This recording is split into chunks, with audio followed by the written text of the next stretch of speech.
Truth that sets free. Hope for your soul. Duck Facebook radio station.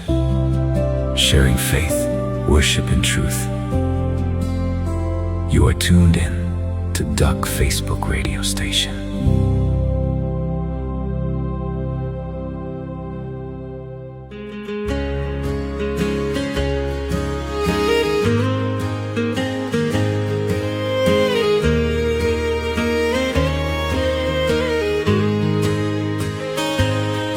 There is coming a day when no heartache shall come, no more clouds in the sky, no more tears to dim the eye. All is peace forevermore in the New Jerusalem. What a day, glorious day that will be. What a day that will be, when my Jesus I shall see, and I look upon his face, the one who saved me by his grace. When the Father dwells with me, and death will be no more. What a day, glorious day that will be. There'll be no sorrow there, no more burdens to bear, no more sickness, no more pain, no more parting over there. And forever I will be with the Father and the Son. What a day, glorious day that will be. What a day that will be, when my Jesus I shall see, and I look upon his face, the one who saved me by his grace. When the Father dwells with me, and death will be no more. What a day, glorious day that will be.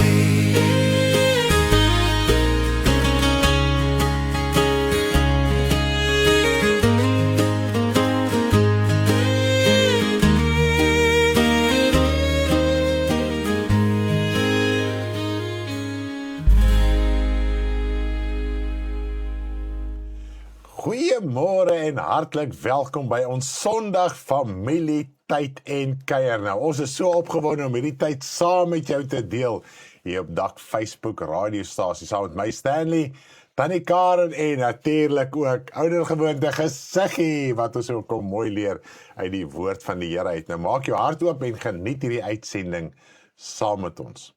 En waarom Sondag familietyd? Nou, die kleinspan het hulle deel vanoggend, sommer heel eerste vroeg na ons openingsgebed, dan is dit die kinders se beurt. Dit is nou Tannie Karen en Gesiggie wat ons weer so mooi gaan leer uit die woord van die Here uit, sodat ons kan van kleins af kan hoor wat staan in die woord en om ook ons volwassenes, ons ouer ooms en tannies en neefs en niggies en oumas en oupas ook weer kan leer van die woord van die Here. Verskoon so 'n bietjie die stem vanoggend. Dinge is so touch and go, maar ons gaan. Ons spuit en ons drink en ons gaan aan, sodat ons kan aangaan. Dankie dat julle ons verdra dat ons Vrydag en Saterdag nie kon uitgesaai het nie. Toe was die siekte baie erger as nou gewees. Ja, dan is daar natuurlik die vir die volwassenes. Hoe gaan dit met die Frankswoning? So hoes en proes. Net 'n slukkie water vat. Daar gaat ons weer. Nou vir die volwassenes natuurlik, en ook nie net vir die volwassenes, jy weet jy wat, die kinders geniet die volwasse uitsending net so baie. Yes. Hierdie keel wil nou, kom ons gee hom net gaan so spykie. Daar gaat ons. Ons is ons familie, ons kuier saam. Ons is nie hierdie stywe kerkbesigheid nie, ons kuier saam, ons is familie. En as jy daar lekker saam kuier, en as 'n ding wat kwel, dan sort jy hom gou uit, en jy gaan aan, en dan kuier jy weer lekker saam. En natuurlik, ons nuutste toevoeging is vir die jong mense, dis nou die tieners en ouer, en natuurlik, almal wat ook kan inskakel. Nou ja, vanaand is die premier, dit is die opening, die eerste jongmensprogram. 6 uur vanaand gaan ons dit uitsaai. Jy moet dit nie misloop nie. Natuurlik kan en moet almal inskakel, sodat jy self kan sien wat ons met die jong mense deel. Ons het nie die jong mense hier in 'n geslote groepie eenkant, en ons leer hulle dinge wat niemand mag sien nie, en maak hulle opstandig en rebels teenoor hulle ouers in die wêreld daar buite nie. So u moet weet wat ons jong mense ook leer, maar dit is spesiaal ingerig vir die jong mense. Prys die naam van die Here. Ons almal was jong geweest. Ons almal het hierdie hinkering gehad om ook so 'n bietjie op ons taal en op ons vlak so 'n bietjie die evangelie van waarheid te hoor. Ongelukkig, wanneer baie keer jong mense bedien word dit afgewater, is eintlik 'n gejol en 'n gepaard en goeders, het eintlik niks met die woord te doen nie. En hier gaan sien, ons leer die woord van die Here vir die kinders op 'n wow manier. Kom ek sê net so, op 'n wow manier. Die Here het hierdie gedagte gegee, en wat my so opgewonde maak, glo dit gaan u opgewonde maak, sodat u dit met almal sal deel en ook wel sal aanbeveel. Maar wat ook baie amazing is, Quinet, daar in Elsburg, het hierdie saadjie gesaai, en dit is vandag ook al verjaarsdag. Wow, ons die premier, die eerste uitsending van die jong mense, saadjie wat sy gesaai het, is vandag al verjaarsdag. En ek wil weer eens die Here net loof en prys vir die wysheid en die insig wat hy ook daar vir my vrou verleen het, om die ding te vat en die storie te skryf en die dinge uit te sorteer, en ook dan natuurlik vir die het wat gehelp het met die visuals, en ek het ook so hier en daar ingespring en so bietjie gehelp. O ja, asseblief, bring my 'n bietjie suurlemoen. Dankie my vrou. Dis familietyd, ons hou nie hierdie kerktyd, sy by kerk besigheid. Ja, so, familie Sondag gaan oor, daar's iets vir almal. So kan net, ons glo en vertrou, hierdie gaan vir jou baie spesiale geskenk wees. Om so te dink dat die Here 'n mens se gebede kan beantwoord. Ek sien hier soveel kommentare. Ek mis almal te ek wag nie om te kan nie wag om te sien nie. Jy is so opgewonde. Asseblief vanaand. En as jy 'n groot TV het, as jy 2 TV's het en een is groot, dan gaan kyk jy vanaand op die groot TV. Nie op die klein TV nie, jy gaan hom mis. En as jy die hi-fi op hy TV het, sit hom aan. Dat jy mooi kan luister en kan hoor. Drink jou suurlemoentjie. Drink my suurlemoentjie, daar sê. Want ek moet nog bid ook, en ons gaan vir Quinet bid vir haar verjaarsdag. Môre is Suster Jorina daar in Potchefstroom se verjaarsdag, so ons gaan vir haar ook vanoggend bid. So as die stem so bietjie tussendeur pla, verskoon my, ons kuier. Ek kuier in jou sitkamer en jy kuier in my huis, en so kuier ons lekker saam. Hemelse Vader, ek wil U net prys en loof en eer, en baie, baie, baie dankie sê. Vader, hoe ons harte is groot, my vrou se hart, my hart, almal wat deel is van die bediening, en almal wat saam opgewonde is. As 'n mens net sien, mense is opgewonde, hulle reageer, en dink jy, Here, dis die moeite werd, ek gaan aan. Dis wat ek nou die dag besef het, toe ek met iemand praat. Vader, net baie keer hy reaksie wat jy sien, moedig jou so aan. Jy hoef nie veel meer te doen nie, net daai reaksie, dit is soos 'n beker koue water wat jy gee, dit is soos 'n lafenis, dink Here, as mense wat reageer, as mense wat hoor, as mense wat verstaan, dit moedig my vrou aan om nog meer in te sit. Baie keer wil ons te veel op ander maniere doen, maar baie keer net daai koue water, daai lafenis, dit is 'n shop of 'n hartjie of 'n yes, ek is by jou, ek is opgewonde, soos wat ek vanoggend sien. Dit voel, Here, mens kan nogal 100 sulke programme uitsit. Dit sal nie pla nie. Dit is vir ons ook 'n versterking. En ek dank U, Vader, vir ons medebroers en susters wat ons so bystaan en so lief het. En ons het hulle ook so lief, Vader, is 'n hele liefdessaak. En dis wat die woord ons leer. As daar liefde onder die broeders is, dan sal die wêreld sien, ek is in julle midde. O, Vader, ek wil U net prys en loof daarvoor, en net eer en verheerlik. Vader, vandag wil ons vir ons suster Quinet bid, wat dit 'n verjaarsdag is. En ons wil vra, Vader, dat U in alle wees sal regheid maak, Vader. Here, die bekommernis, die benoudheid wat sy ook in haar hart het, en oor baie dinge, Vader, in hulle tydelike saak, Vader, en ek wil spesiaal bid daarvoor. Wat ook al die saak van U is, Here, om hulle te lei en rigting te gee, laat U wil geskied in hulle lewe. Vader, sy en haar man is kinders van U, Sy as ma, vader dra die las van die huis, want dit kan of 'n las wees of 'n heerlikheid, en ons weet dit is vir haar heerlikheid, want die vrou het ook haar saak in die huisgesin, en sy met die kinders versorg en uitsorteer, en al die dinge, Vader. En haar man staan daar so mooi by. Ons het gesien, Here, daar's 'n samewerking, daar is nie 'n dwarstrekkery nie. En ons wil bid vir haar as vrou, Vader.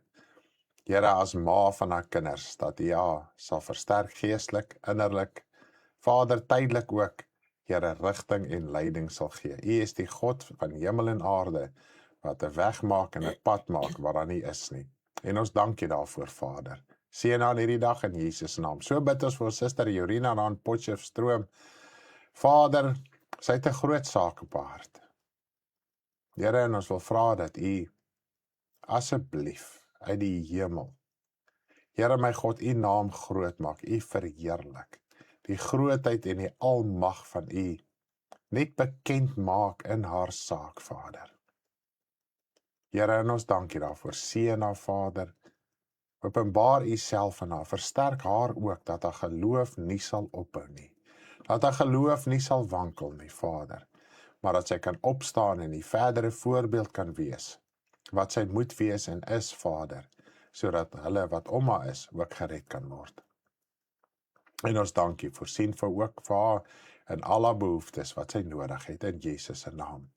Vader, ek wil vra dat U vir my en my vrou vanoggend ook sal help en rigting en leiding sal gee, sodat U woord uitgedra kan word en U verheerlik kan word. Ons dank U in Jesus se naam. Amen.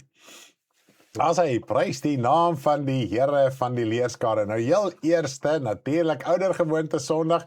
Ek wil net vir u sê, ons beplan en dit jammer, en dit is ons beplanning, persielemoentjie te drink, om van volgende Sondag af, ons sal hier op hoogte hou, gaan ons die kinderbediening apart uitsaai van die hoofdiens. Okay, daar, omdat die jong mense het nou, die hele jongmens saak het nou hele skommeling in ons dienste, en ons uitsaai tye is 'n bietjie bewerkstellig. So ons gaan nog steeds 8 uur uitsaai.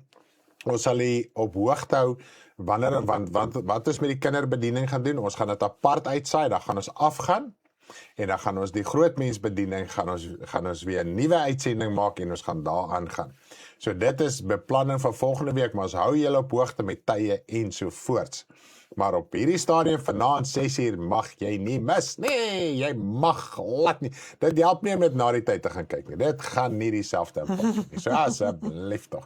En bly asseblief bid vir hierdie saak, dat die jong mense bereik kan word in hulle geestelike lewe. En so gaan ons ook bereik word. Jy kan nie glo hoe dit ons gestig en verander en gebou. En trane, hier het nog net trane gevloei, vir die wat het al betrokke was en het al gesien het. Nou, ek gaan nie langer praat nie, ek gaan oorgee aan Tannie Karen en Gesiggie, sodat hulle ons kan leer vanoggend van Kanaan. Kom kuier saam met Gesiggie op Dak Facebook radiostasie. Het sy vreugde diep in my hart.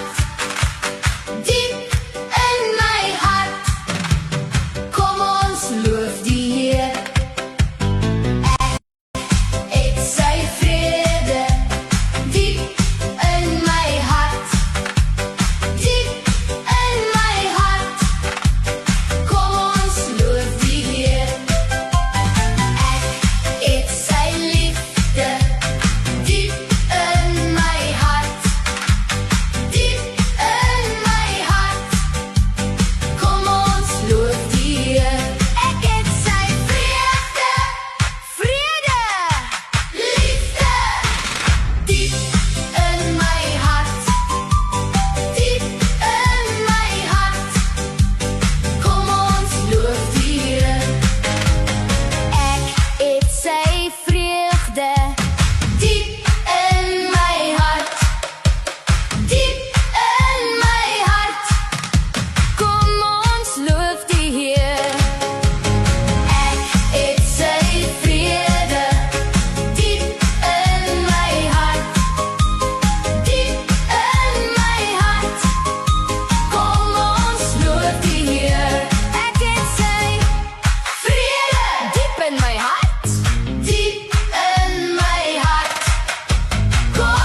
Goeiemôre ons liefste maatjies en baie dankie dat julle elke Sondag so getrou saam met ons gesiggie kyk. Ons is elke week so opgewonde om saam met julle te kuier. Maar maatjies, ons het gister 'n verjaarsdag maatjie gehad in ons kinderbediening en ons gaan net eers vir Ewald baie geluk sê saam met gesiggie.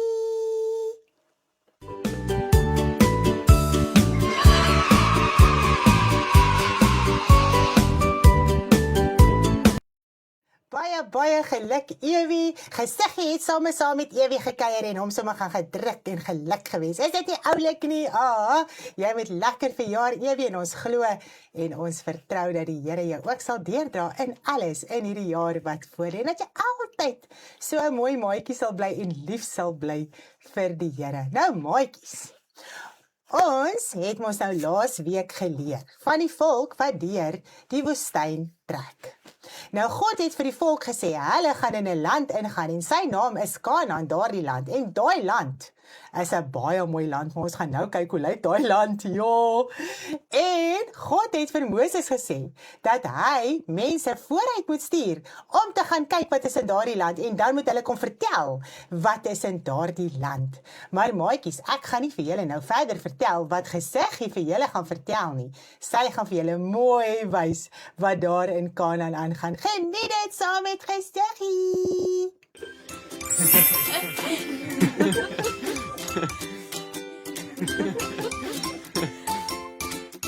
Maatjies, kom kuier saam met gesiggie.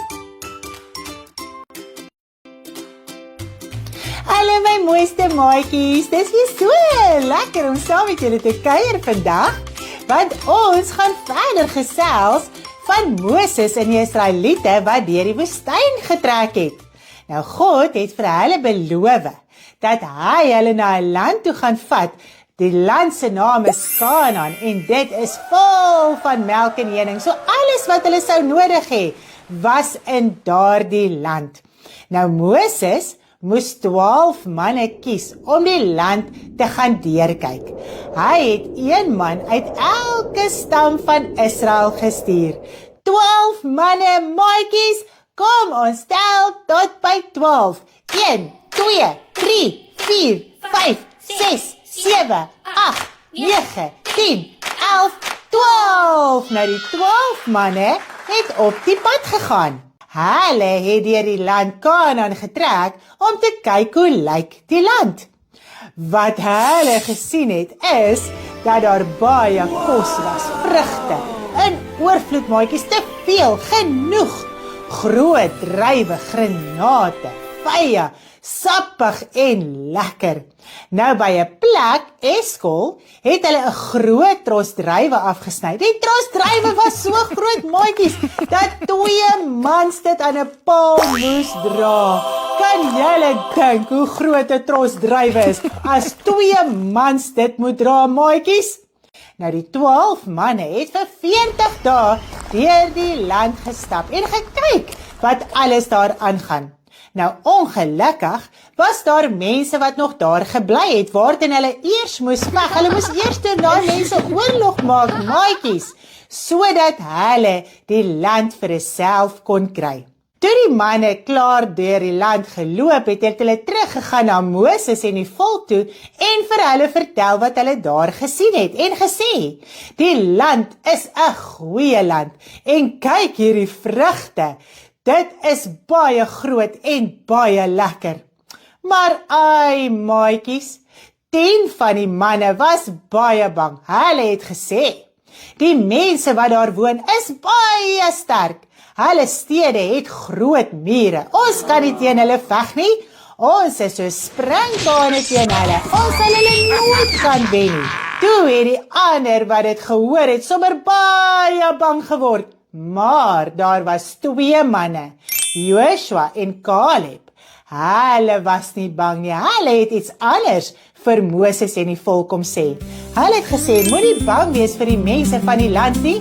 Die Here is met ons. Joshua en Caleb het geglo dat God sy belofte sou hou om hulle in hierdie land in te vat. Maar die volk het ongelukkig nie na Joshua en Caleb geluister nie. God wou hê dat hulle op hom moes vertrou. Maatjies, omdat hulle bang was om Kanaan toe te gaan en die mense te oorwin wat daar bly, sodat hulle vir altyd daar kon bly, moes hulle vir nog 40 jaar deur die woestyn trek. Ai, maatjies, 'n mens is baie keer verniet bang vir dinge en dit maak 'n mens se lewe sommer baie moeilik, is dit nie so nie? Ons kan altyd op God vertrou soos Josua en Caleb. Hulle het geweet dat God hulle kan help. Maatjies, was dit nou nie 'n lekker verhaal om te luister en te leer nie? En ek is sommer baie lus vir daardie mooi vruggies wat daar is, maatjies. Kom ons sing 'n lekker liedjie ook oor die verhaal. God het vir Moses gesê, 4 manne gaan kyk die land, gaan kyk mooi hoe lyk Kanaan, kyk wat groei, alles daar. 12 dapper manne het gegaan, een het elke stam was gestuur, 40 dae het hulle gestap, vertrou op God, wees nie bang. Net Joshua en Caleb was nie bang. Hulle sien groot wingerde, vrugte mooi, 'n land van melk en heuning, druiwe, granate en lekker vye. 2 moes saam die druiwe dra, aan 'n paal so groot was dit. Kanaan was baie goed om in te woon. Vol van alles, heerlik ryk. Joshua en Caleb wys, God se pad is goed. 10 het gesê, ons is te klein, daardie mense is te sterk, ons is so springkane daar, ons kan nie daardie taak bewerk. Maar Joshua en Caleb sê, moenie bang wees, God is hier, hy sal ons die land laat kry, hy gee aan ons die oorwinning. Maatjies, dit was nou 'n lekker storie. Ek dink julle is so lus vir al daai lekker vruggies daar die Karen. Is baie lus vir daai lekker vruggies.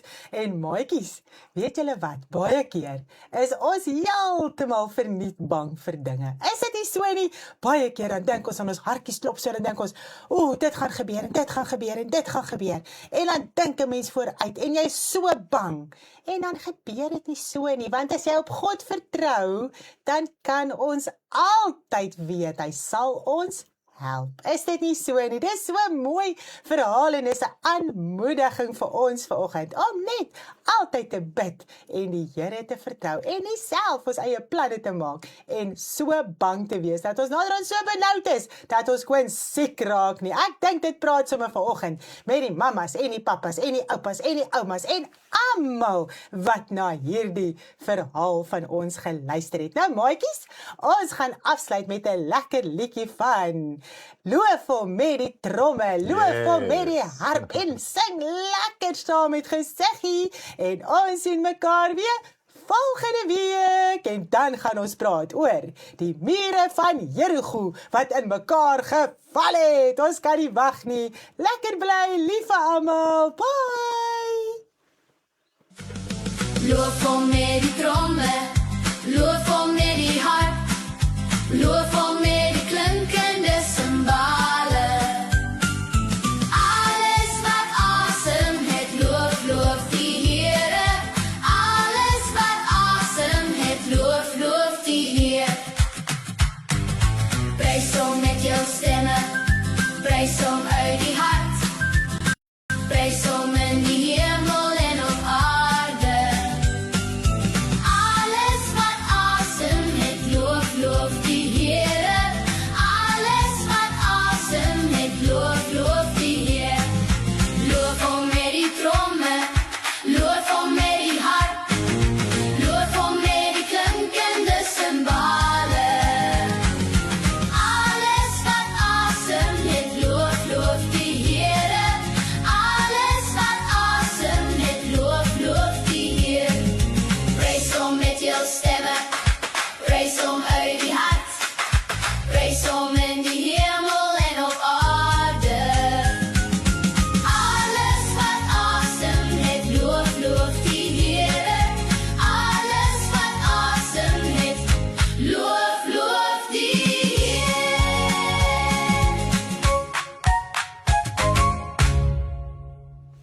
Was dit nou nie 'n genot en 'n lekkerte om so saam met Tannie Karen en Gesiggie te leer van Kanaan, Bybel se verhale wat ons baie keer, ek meen ons is selfs as volwassenes, baie keer lees jy nie meer die verhale nie.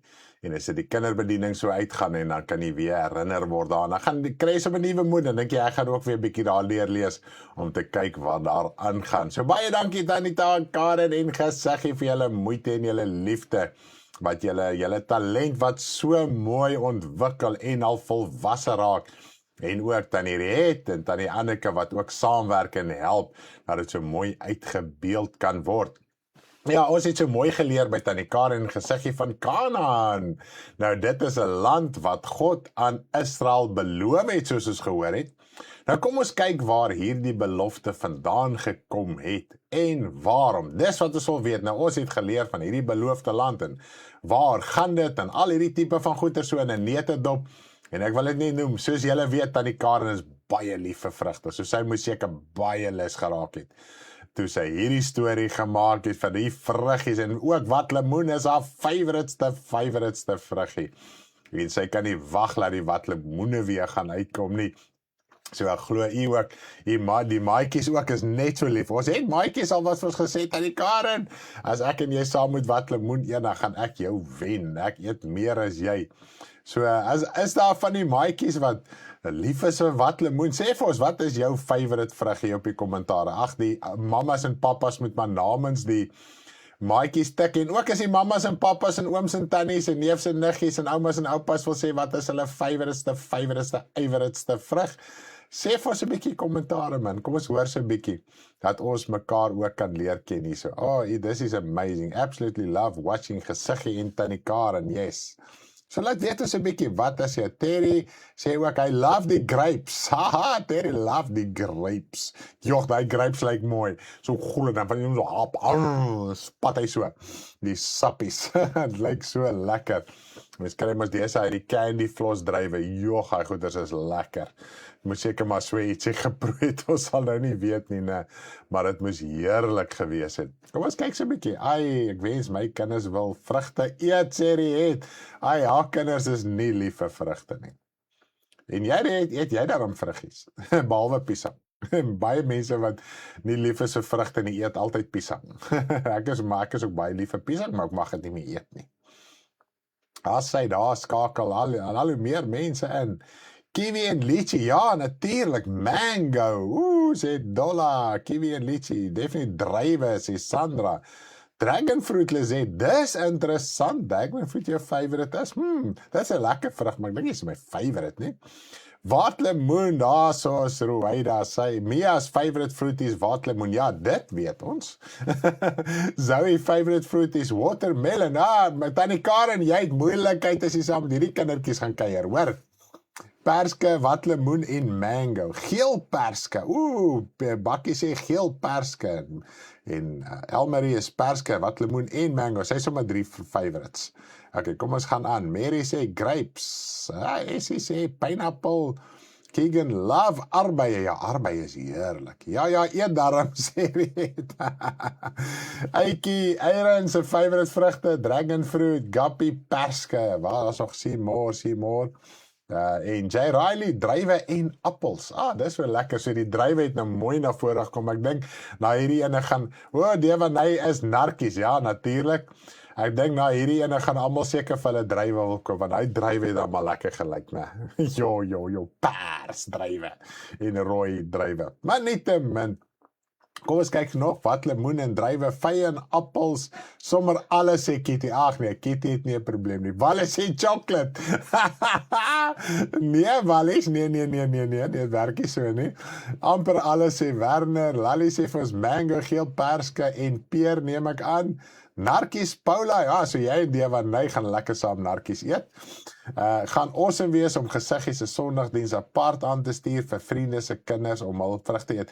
Lani, jy moet ook nie vergeet nie, die Lunix, alle vrugte.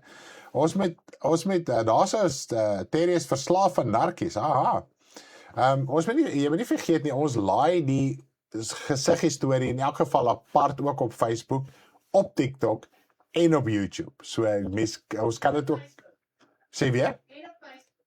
Ja, Facebook, YouTube en TikTok laai ons die gesigstories heeltemal apart. Dis natuurlik nou nie die hele program apart nie, maar dis ten minste die storie apart en die liedjies apart. So jy kan dit van daar af ook share.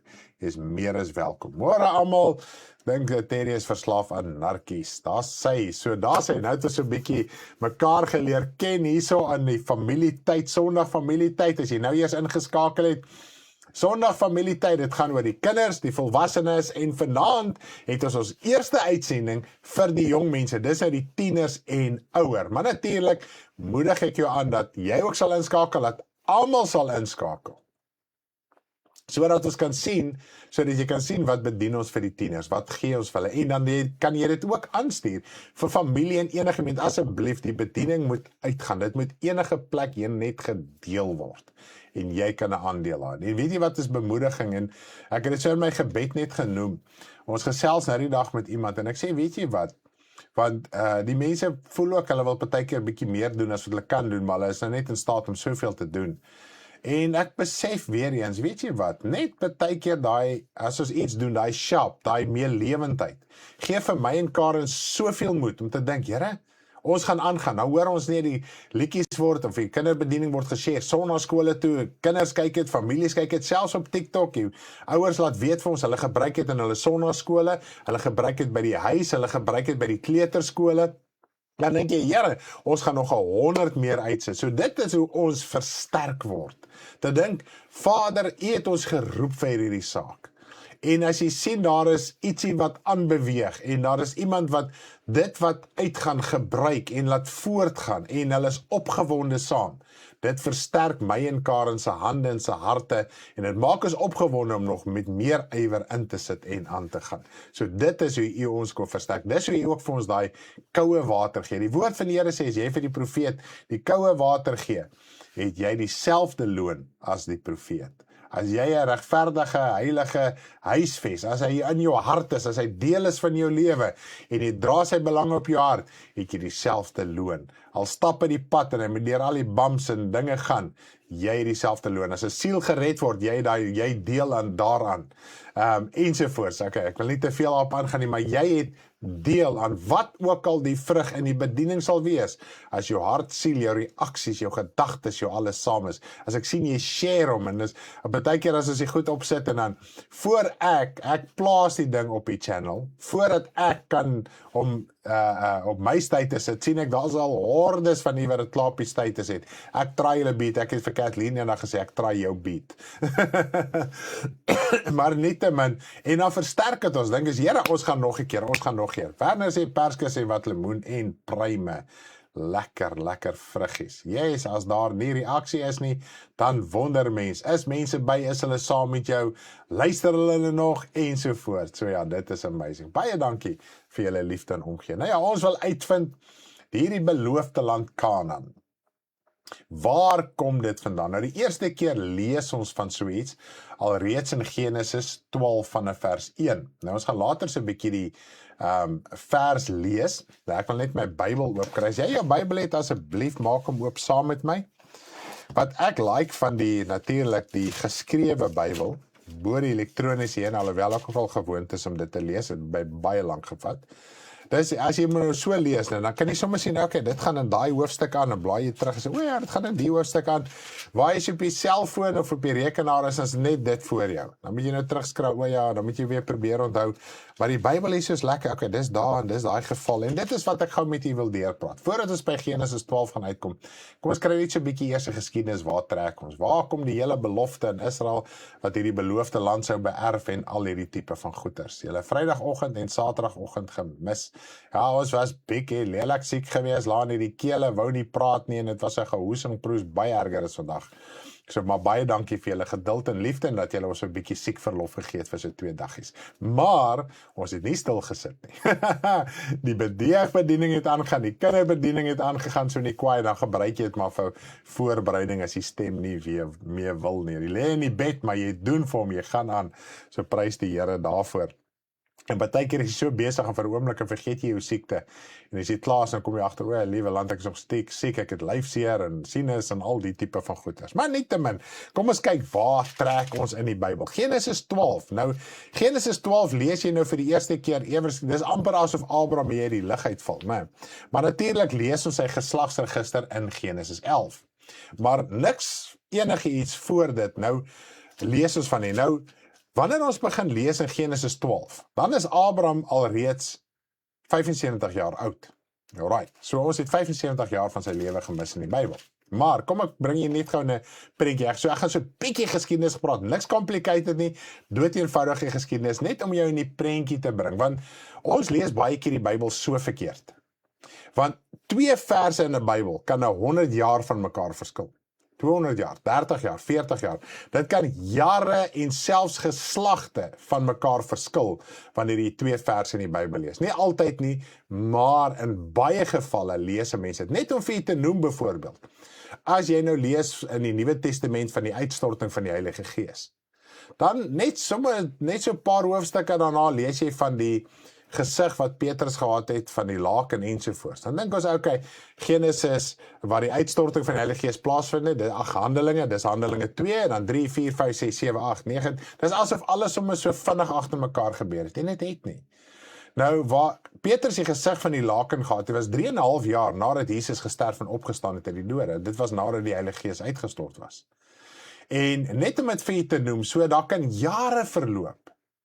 En ek meen, enigiets werk so in die lewe, en ons verstaan dit in die sekulêre wêreld, maar as dit by die Bybel kom, is dit baie keer asof ons dinge wil lees, dit het nou gebeur, en die volgende dag het dit gebeur, maar partykeer is dit letterlik jare uit mekaar, van die een gebeurtenis tot die ander gebeurtenis. Maar nietemin, kom ons gaan voort, net om vir dit te noem. So nou gaan ek vir jy sê, wanneer was Abraham gebore? Kom ons kyk net gou na, net om jy in 'n prentjie te bring, om te verstaan hoe die Bybel geskryf is. En natuurlik, dis hooftrekke geskryf, nommer 1, en net die belangrikste persone wat meeste van die tyd te doen het met die geslagsregister van die vleeslike Jesus, wat deel was van die verlossingsplan, word pertinent genoem en word uitgelig deur die skrywers en soos wat God se Gees hulle geïnspireer het. Ek het sommer weer laasweek se musiek hier geluister, te lekker gewees in die kar. So jy het sommer so 'n bietjie herhaling gehad, daar sê jy, repeat. Dankie Ruwaida. Nou, as ons lees, ons almal het nou al gelees en ons ken die vloed, né? Nou net om jy in 'n prentjie te bring, die vloed was ongeveer 2000 jaar na die sondeval. Okay, nie presies nie, min of meer. Goed, so na die sondeval tot by die vloed was ongeveer 'n tydvak van 2000 jaar. Goed, nou begin ons al klaar prentjie te vorm.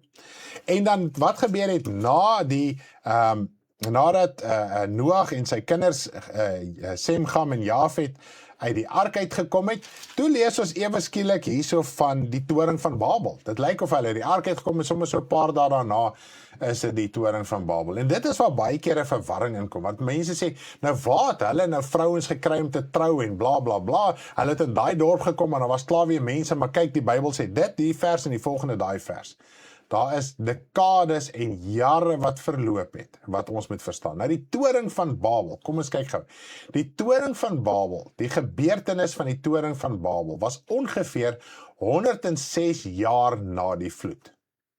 Okay, so as jy in jou Bybel lees, lyk dit, okay, dit is nou die vloed, paar dae dalk verloop, waar het nou al die mense vandaan gekom? Dit was 106 jaar wat mense kon gepopuliseer het in die wêreld. So hoeveel mense is daar gebore? Dan lees ons ook vroeër, ek het nou nie die vers byderhand nie, maar hy praat ook van Adam en Eva. So, jy lees net van die Kain en Abel en dan lees jy later van Set. Maar nou sê die woord, en Adam en Eva het seuns en dogters gehad. So net die wat prominent was, die wat deel van die geslagsregister was, wat op die einde van die dag by Jesus uitgekom het, hulle word genoem. Maar Adam en Eva het nog seuns en nog dogters gehad. En net so by the way, daar was nog nie 'n wet van bloedskande nie. Ja, so broers en susters het by mekaar kinders gehad. Dis hoe die wêreld begin populise het. Want as daar nie 'n wet is nie, is daar nie sonde nie. Dit lees ons al reeds in die Nuwe Testament. So daar was nog nie 'n wet van bloedskande gewees nie.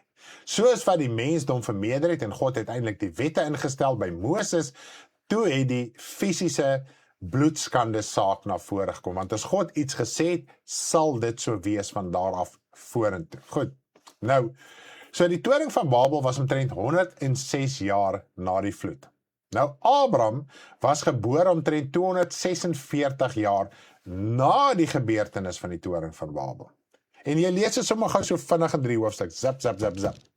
Okay? So met ander woorde, Abraham was ongeveer 352 jaar gebore na die vloed. Nou, as jy nou al jou calculations het en al die datums uitfigure en so aan in die Bybel, sal jy sien Noag het gesterf omtrent 2 jaar voordat Abraham gebore was. Maar Sem, dit is nou Noag se kind, Sem, en dit is wat ook dit is ook die kan maar sê die vader van Abraham, die geslagsregister het by Sem begin van Abraham. So Abraham is deel van die geslagsregister van Sem. Nou, Abraham het nog gelewe toe Sem nog gelewe het. Sem was die laaste persoon van die ou generasie wat wel so oud geword het. Net om 'n bietjie 'n prentjie te bring, sodat ons kan verstaan. So ons kan verstaan, soos 352 jaar na die vloed, toe is Abraham eers gebore. Nou wat baie interessant is in die woord. Nou lees ons in hier in Genesis 11 vanaf vers 10 af. Ek hoop jy geniet dit saam met my. Ek hoop nie ek verduidelik dit te boring nie. Maar dit is vir baie mense interessant, vir baie mense pla dit glad nie. Dit pla my eintlik ook glad nie, maar terwille van die gesprek, net om jy in 'n prentjie in te bring, dat daar nie verwarrings is ensovoorts na die tyd nie. Goed. Kom die geslagsregister nou aan hier van vers 10 af. En uiteindelik kom ons hier by vers 26 van Genesis 11, by Tera. Nou Tera was Abraham se pa gewees. Goed.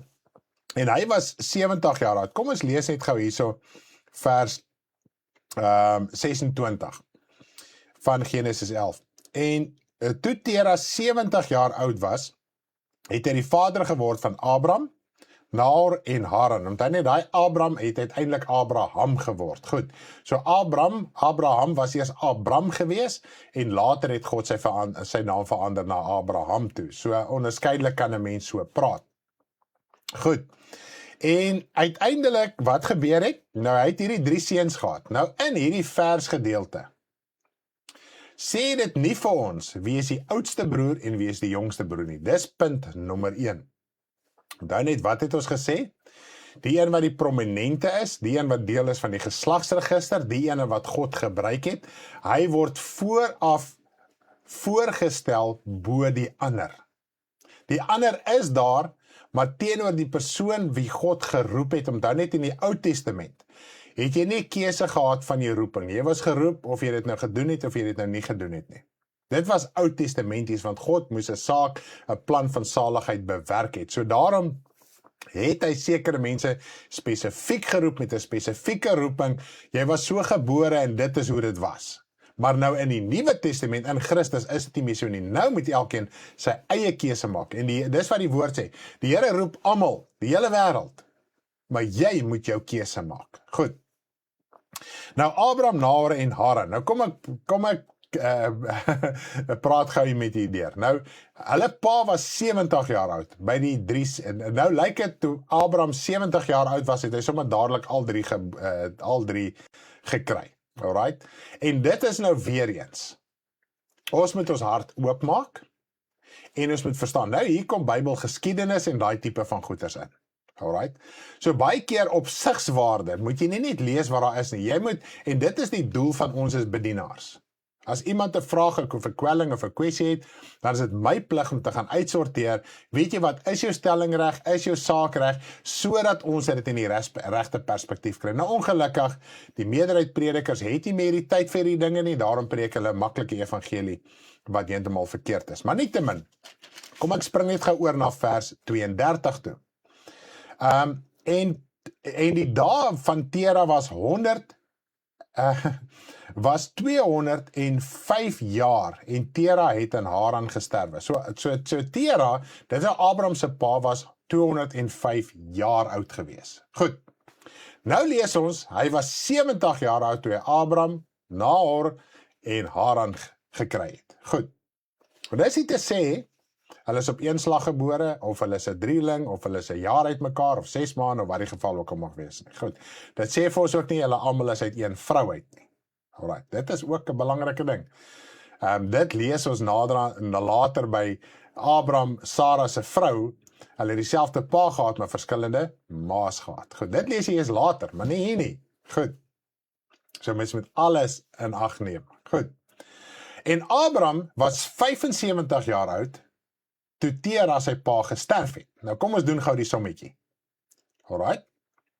Nou dit leer vir ons, Tera was 130 jaar oud, toe Abraham gebore was. Maak dit vir julle sin, want hy was 205 jaar toe hy gesterf het in Haran. Daai oomblik was Abraham 75 jaar, 75 minus 205 is 130 jaar oud, toe Abraham gebore was. Nou lees ons, dat Tera het sy eerste kind gehad op 70. Dit beteken, dat Abraham se oudste broer was 60 jaar ouer as hy gewees. Ja, so hulle was nie 'n jaar uit mekaar nie, dit was nie 'n drieling gewees nie, ensovoorts, ensovoorts. Goed, nou jy kan verder in die geskiedenis indelf, daar's baie geskiedkundige literatuur rondom feitelike dinge wat nie in ons Bybel is nie, wat 'n mens ook kan oplees om dit te bevestig. Nou dit alleen sê vir ons, dat Haran, Nahor en Abraham was nie dieselfde ouderdom gewees nie.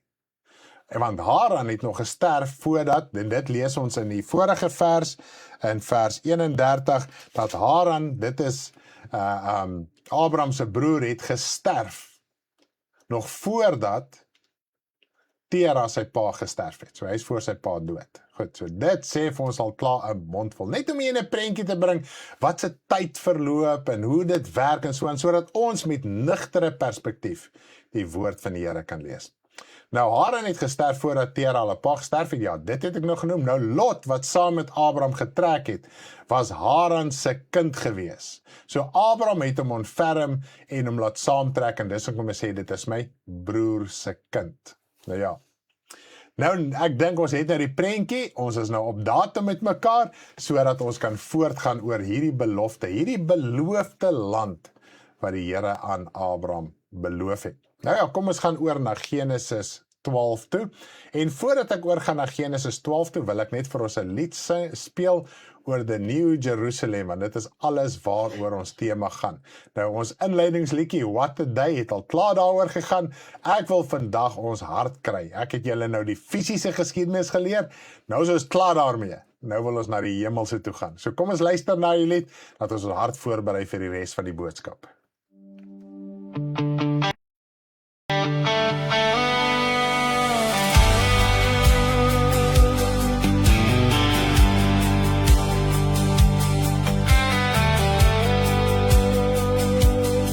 It is done,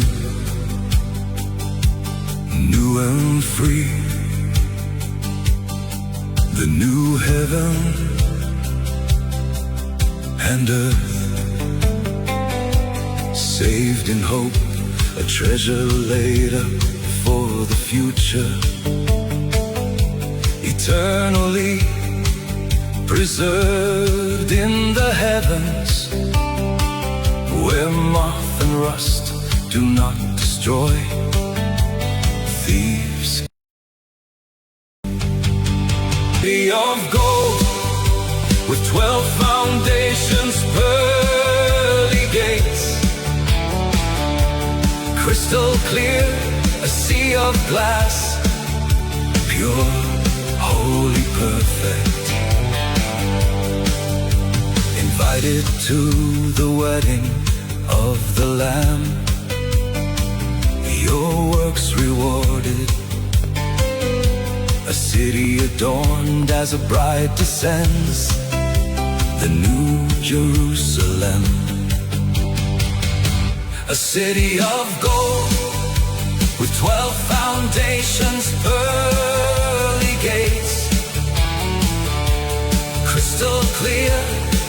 sea of glass, pure, holy, perfect.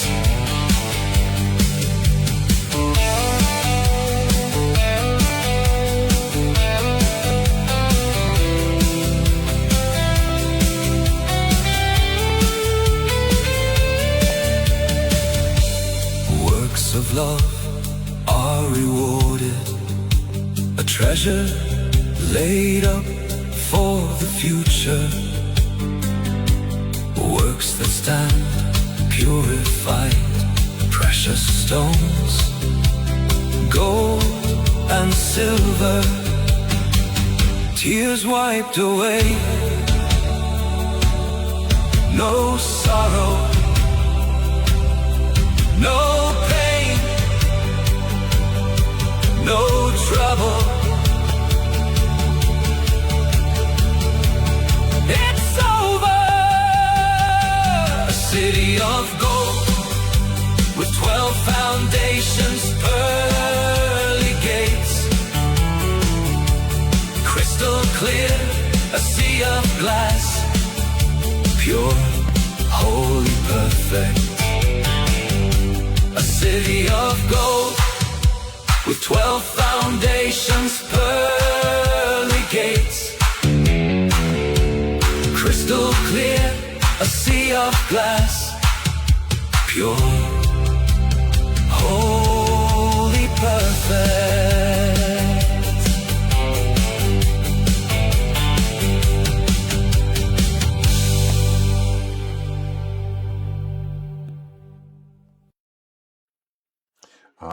Wat 'n herinnering.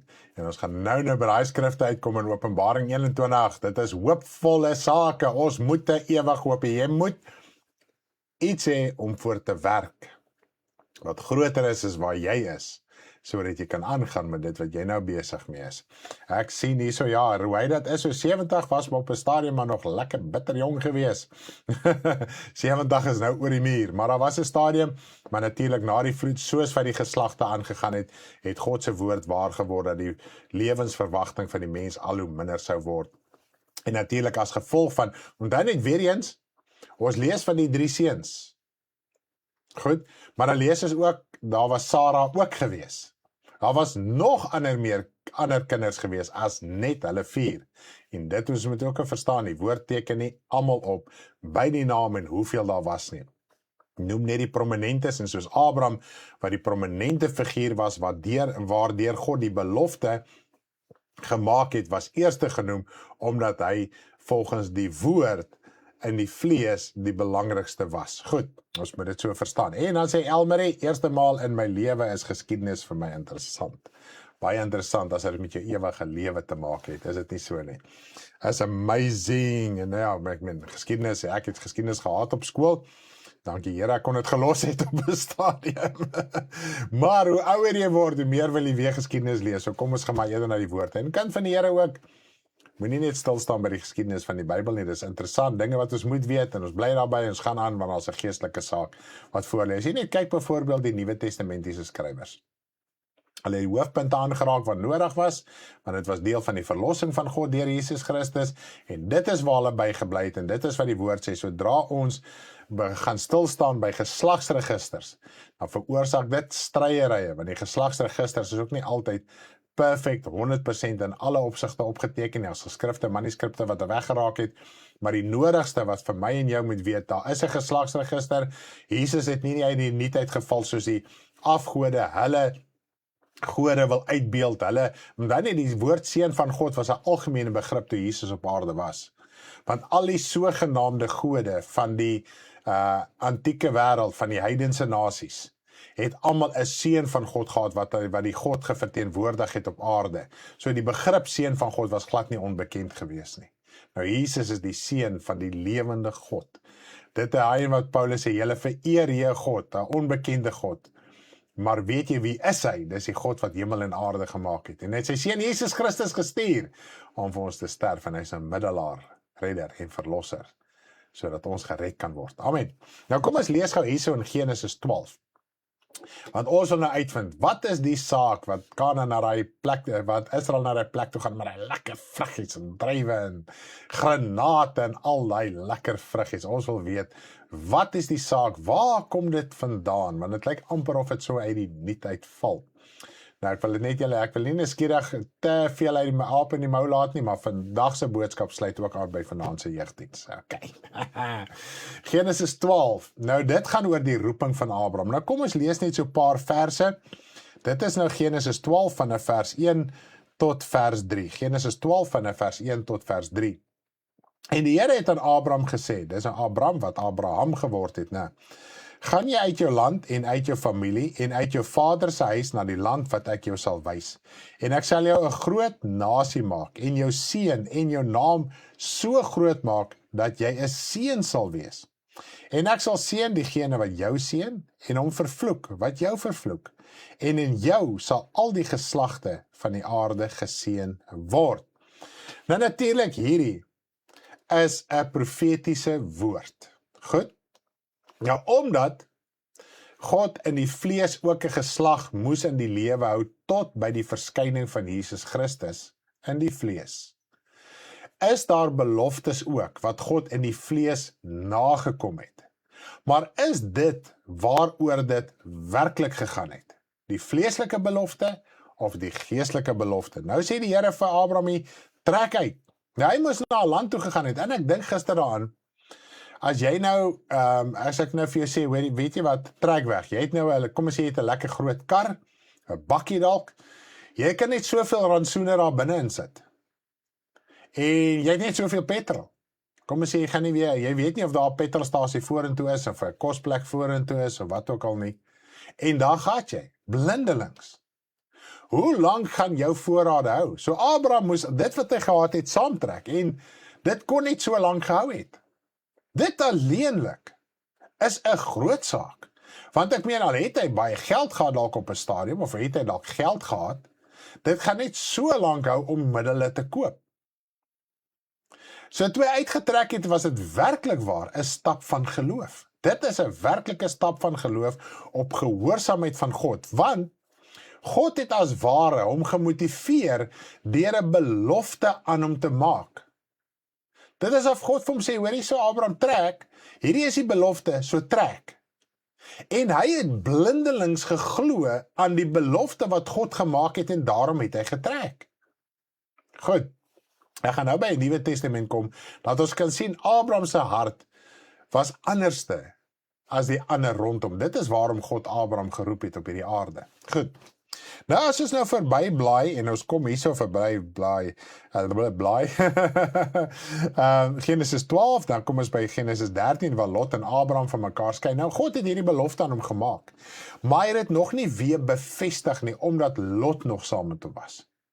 Want Lot mag nie hierdie erfenis saam met Abraham gekry het nie, want Abraham was regverdig voor God. Maar Abraham het hom ontferm oor Lot, en hulle het natuurlik geskei. Goed, van mekaar. Nou, toe kom die hele saak van waar Lot en Sodom en Gomorra gekies. Dit nou trek ons al hier by hoofstuk 14, omdat nie dis jare wat hier verloop, ons moet dit so verstaan. Abraham verlos Lot van Melchisedek, en die saak van Melchisedek, wat gebeur het? Bestade met 'n koning gekom, en hulle het Sodom en Gomorra ingeval, en Lot en al sy mense is ook saam weg in ballingskap weggevoer, saam met hierdie vyandige nasie van Sodom en Gomorra.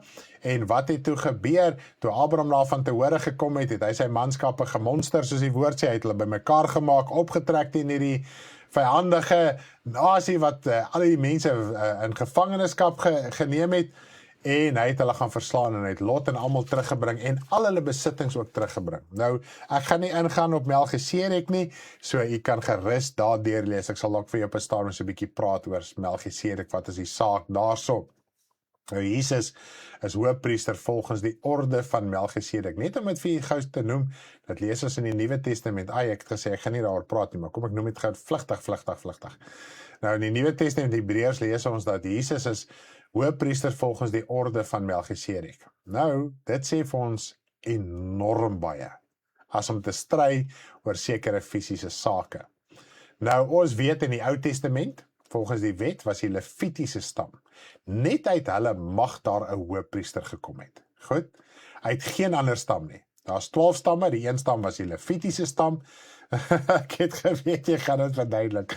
Okay, kom ons praat dit net gedeur. Ek gaan nou nie al die skrifverwysings nie, jy kan dit gerus op jou tyd opsoek. Anders dan gaan dit te veel van 'n omdraai wees om terug te kom by die regte pad hierso volgens. Maar nietemin, Jesus is hoëpriester volgens die orde van Melchisedek. Nou wat hy vir ons in Hebreërs verduidelik. Sou Jesus hoëpriester volgens die orde van Levi gewees het, beteken dit die vleeslike Israel sou kon voortgaan op die manier wat hulle voortgegaan het. Dit sou beteken dat Jesus die Ou Testament bevestig het en bekragtig het dat ons nog moet lewe volgens die Ou Testament. Maar nou, Melchisedek het geleef in Abraham se tyd. Nou meer as, ons gaan dit nou gou so vinnige vers daarna lees, meer as 400 jaar later, toe is Israel eers uitgelei uit Egipte uit, en toe is die wet ingestel. So die orde van Melchisedek, die belofte wat God aan Abraham gemaak het, dat Jesus hoëpriester sou word, is 'n belofte sonder enige Ou Testamentiese wettiese instellings. Maak dit vir ons sin, gaan daar 'n liggie vandag vir jou op, om te verstaan dat as jy jou verbind aan die Ou Testament, sê jy eintlik Jesus is hoëpriester van die Ou Testament volgens die orde van Levi. Maar die woord leer vir ons, Jesus is hoëpriester volgens die orde van Melchisedek, voordat 'n wet bestaan het. Okay. En Abraham het tiendes vir Melchisedek gegee. Nou in die Ou Testament, as jy tiendes vir iemand gegee het, volgens die wet nou, het jy sy saak bevestig. Jy het gesê, ek bevestig jou saak. En selfs in die Ou Testament, in tye van Jesus ook, toe daar baie rabbies en leermeesters was. Nou 'n rabbi en 'n leermeester was 'n persoon gewees wat gegroei het in die wettiese onderrig, en dan hy baie keer 'n volgelinge gehad, wat nou dedicated is tot hom. Nie dat hulle teen die oorhoofse Joodse geloof is nie, is maar hulle het hom gevolg, want hulle kan sy leringe vertrou. Dan het hulle hom ook finansiëel ondersteun, sodat hy kon aangaan om tyd aan God te spandeer, om die geskrifte te kon ondersoek, om dit vir hulle oor te dra. So hulle het eintlik sy saak bevestig. Hulle het gesê, ons stem met jou saam, gaan aan, sjap, gaan voort. Dit is hoe finansies, die gee van finansies ook in die Ou Testament gewerk het. So jy het 'n saak bevestig. Goed, nou Abraham het tiendes gegee vir Melchisedek. Nou sê die woord van die Here, Levi sou later, eers deur Jakob, gebore word. Maar hy is deel van die geslagsregister van Abraham. So Levi, jare daarna, honderde jare daarna, het as ware deur Abraham tiendes gegee vir Melchisedek. Met ander woorde, die wettiese stelsel het bevestig dat Jesus as hoëpriester gaan kom deur die geloof en nie deur die wettiese wetstelsel nie. Ek hoop nie dit is te veel vir u ore nie. As jy nog vrae het, kan jy my vra, u is meer as welkom. Maar ons moet die skrifte spesifiek lees om dit te verstaan. So as daar nog enige kwessies is, kan ek dalk dit op 'n volgende geleentheid nog verder met u deurgesels. So net om vir u te sê, net om u opgewonde te maak. Los te kom van hierdie wettiese ding, wettiese tiendes, wettiese gee, wettiese stelsel, wettiese verklaar en eis, wettiese ramshorings blaas, wettiese vla waai, wettiese feeste, al hierdie wettiese sabbate. Ons is nie besig met 'n aardse sabbat nie. Dit het in vervulling gekom in Christus Jesus. En Jesus het altyd terugverwys na dit wat voor die sondeval plaasgevind het. Die huwelik, die eenwording van die mens ensovoorts, en ons verhouding met hom ook. Want Adam en Eva was in die beeld van God. En ons moet verander na die beeld van God. Die wet kon nie die mens verander het na die beeld van God nie. Dit het hom in gevangenis gehou, want hy die kennis van sonde gebring. Dit het nie sy siel gered nie, maar Adam en Eva was in die beeld van God voor die sonde. En dis wat die woord sê, dis die ou paaie waarna toe ons moet terugkeer. Die paaie waaraan die sonde en ongeregtigheid was nie. En net so by the way, daar is nie ongeregtigheid in die hemel nie, omdat daar nie geld is nie. Woord sê, geld is die onregverdige mammon, is vol ongeregtigheid. Hierdie wêreld, maak nie saak hoe jy kyk nie, as daar geld betrokke is daar ongeregtigheid, daar is moeilikheid, daar is verdeeldheid, daar is probleme. Nou, in die hemel is daar nie geld nie, so as geld van God daar was, sou geld 'n eenheid geskep het, en geld skep 'n verdeeldheid hier op aarde. So, wat sê Jesus vir ons? Dis 'n ander man se goed, dis Satan se goed. Nou, ons moet dit gebruik volgens die wysheid en die insig van God. Goed, nietemin, net so terloops. Nou spring ons oor na hoofstuk 15. So dit is nou hier waar het klaar Lot geskei het, en hy is in Sodom Gomorra ensovoorts. Toe kon God verder met hom begin praat. Niemand heers oor niemand. Daar sy, want geld maak dat jy heers. Besittings maak dat jy heers. As jy dit nie het nie, kan jy nie heers nie. Dit is net amazing. En 'n koning en 'n priester in God se koninkryk. Hy sê ons gaan as konings en priesters vir ewig regeer. Wat is koning in God se koninkryk? 'n diensknegt, 'n dienaar. Hy sê vir sy disippels, as jy die meeste wil wees, moet jy die minste word, jy moet 'n dienaar van almal word. So wat gaan ons doen vir ewig in God se koninkryk? Ons gaan mekaar lief hê, ons gaan mekaar dien, ons gaan mekaar respekteer, ons gaan mekaar in ag neem. Daar's sy. Dis net so 'n lekker hemelshoop. Ek sien ek is half hier van die skerm af. Ek dink my stoel skuif. Kom ek kry myself net gou so 'n bietjie op die skerm. Daar's sy man, daar's ons terug, reg. Nou kom ons gaan na Genesis 15 toe, ons spring gou so 'n bietjie oop daar. So hier kom God en hy begin sy belofte aan Abraham te bevestig, maar meer pertinent, meer duidelik, meer met sekerheid en met meer detail. Goed, so het klink of die wet letterlik die boom van goed en kwaad was, geleer van sonde. Yes, Genesis, ja, want dit is al wat die wet jou geleer het, dat jy die kennis van sonde geleer en jy het in veroordeling geleef die res van jou lewe. Goed. Nou kom ons gaan aan hierso. Kom ons lees net gou so van vers 1 af. Ek gaan so 'n paar verse aanlees van Genesis 15, net om hier so 'n bietjie in 'n prentjie te bring oor die beloofde land ensovoorts, dit wat God aan Abraham beloof het. Nou hierdie dinge het die woord van die Here tot Abraham gekom in 'n gesig en gesê, vrees nie Abraham, ek is vir jou 'n skild en jou loon is baie groot. So hier kan ons baie duidelik sien, hy het 'n gesig gehad. Dit is hoe God met hom in hierdie situasie gepraat het. Toe vra Abraham, Here, wat sal u my gee, aangesien ek sonder kinders heen gaan en die erfgenaam van my huis, die Damaskener Eliezer is? Verder het Abraham gesê, aan my het u geen nageslag gegee nie. So sal die bediende van my huis 'n erfgenaam wees. Toe kom die woord van die Here tot hom en sê, hierdie een sal jou erfgenaam nie wees nie, maar die een wat uit jou liggaam sal voortkom, hy sal jou erfgenaam wees. Daarop lei hy hom uit na buite met die woorde, kyk op na die hemel en tel die sterre, as jy hulle kan tel, en hy sê vir hom, so sal jou nageslag wees. En hy het in die Here geglo, en dit is hom tot geregtigheid gereken. So ons moet verstaan die pad wat Abraham tot op hierdie stadium gestap het, selfs met die skeiding van Lot. Hy het vir Lot gesê, jy kies die beste, want Abraham, ek gaan nou daarby uitkom, Abraham het iets anders in sy hart gehad. Hy het nie gelet op die sigbare nie, al het God hom na 'n sigbare land toe gevat. Te midde van dit, en sy kleinvee en alles wat vermeerder het hy nie gelet op die sigbare nie. Goed, want hy het in God geglo. Sy pad tot op hierdie stadium, alles, as ons nou kan praat van leebeloftes. God kom nou al vir jare aan met hierdie belofte. En niks wil realiseer nie, van so 'n aard, dat Abraham totaal onvrugbaar is. Sarah was totaal onvrugbaar. Hulle kon nie kinders kry nie. En nogtans het Abraham, as ons in hakkies kan stel en mense kan praat, in hierdie beloftes, leebeloftes, en dit was nie leebeloftes nie. Maar as jy nou vir my elke dag moet sê, ja, dit en dit, ek gaan nader na 10 jaar vir jou sê, weet jy wat, jy is net vol klomp leebeloftes.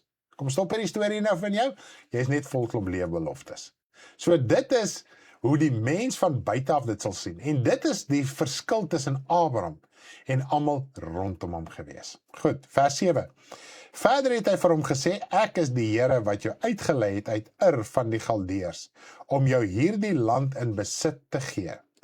En hy sê, Here, waarin sal ek weet dat ek in besit sal neem? Toe begin die Here met hom te praat en het die offer gedoen, en sovoorts, en God het hierdie saak bevestig. So nou sien ons hier van die land waar hy op Kanaan, waar hy op daai stadium deurgetrek het en hy het as vreemdeling in tente gewoon, het God gesê, hierdie land. So dit is nou waar die saak van die land ook begin inkom, is dit nie so nie?